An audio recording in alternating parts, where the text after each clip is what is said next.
In 2012, my 2.5-year-old son and I lived in a 1968 Airstream trailer for 10 months. Little did I know that this would prepare me for the next chapter in my life and spark a chain of events that would change the culture of a school and teach me that making stuff at any age is part of being human. It was the year of the trailer.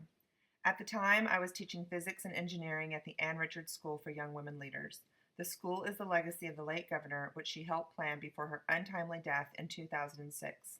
She wanted a school that could help young girls learn how to be confident leaders and was especially passionate about preparing those who would be the first in their family to attend college. The reason I moved into a trailer is best explained by this graph. My career was on the upswing. I had the best students and was teaching at the best school in Austin. My marriage, on the other hand, was headed towards hell. My husband and I decided to separate, and in a heartbroken form of rebellion, I bought the old Airstream and called it home. As expected, things started to break in the 40-year-old trailer, and armed only with my trusty owner's manual, I slowly became a self-taught handywoman. I learned how to rewire electrical circuits, replace the plumbing, sew curtains, and repair the wood paneling. I became obsessed with Wally Byam, the founder of Airstream, and its principles of good design and quality workmanship. That's when I got the idea for Project Ventura. My high school engineering students would design and convert a 10-foot vintage trailer into an off-grid eco-trailer. They made detailed renderings, designed solar and water systems, and had to present their designs to a professional panel of judges.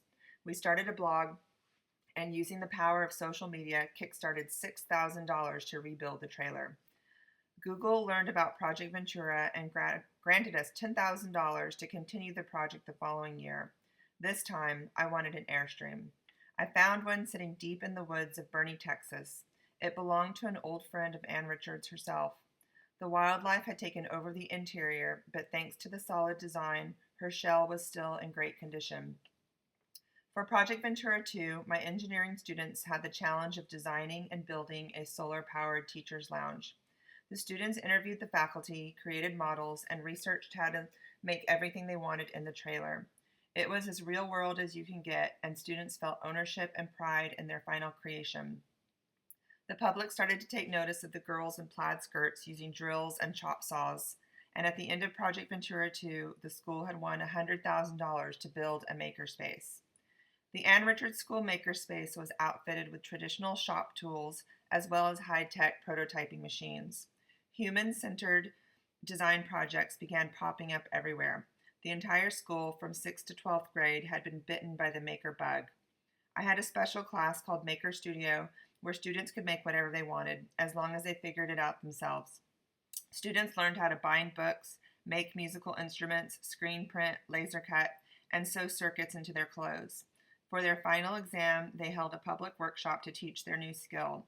Our culture of making was spilling into the streets, and even the shyest students were leading workshops to a room full of strangers. Without another trailer to rebuild, my new engineering class took on the challenge of building a school greenhouse. It was the first time I had built anything from the ground up, and with my new no dads allowed rule, the pressure was on. The girls involved in that project learned more about structural engineering than most engineering undergrads. I started to get invitations to speak at educational conferences. A group of students and I even traveled to Philadelphia to present at the largest STEM conference in the nation. After our presentation, I watched as my students effortlessly answered questions about their work.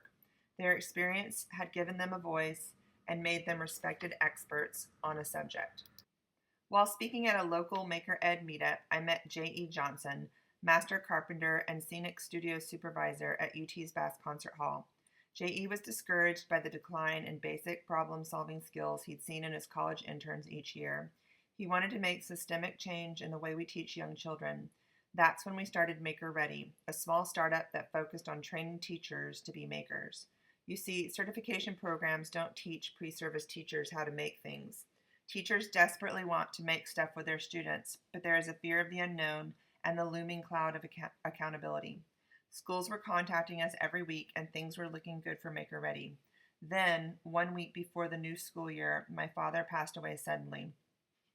He lived with Max and I and was enjoying his retirement by making stuff with his only grandson every day. He was our best friend and my number one fan. On the first day of school, my new engineering class eagerly waited to find out what their year-long building project would be. Still in mourning, all I wanted to do was curl up in a ball and cry. That year, I learned about the tremendous healing power that making stuff with students can have on one's soul. As we built an outdoor classroom for the school, those 16 students pulled me out of the dark and provided me with a daily dose of laughter.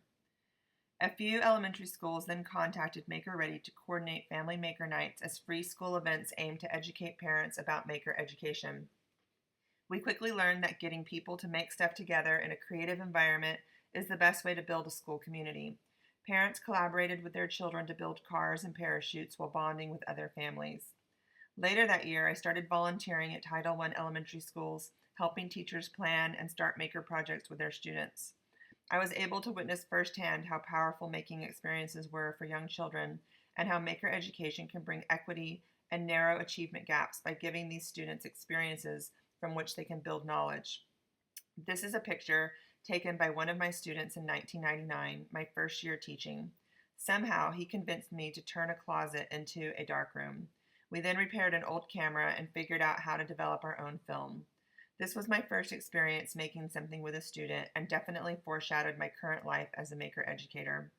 The moral of the story is that sometimes taking a risk can change the course of one's life and lead to unimaginable outcomes.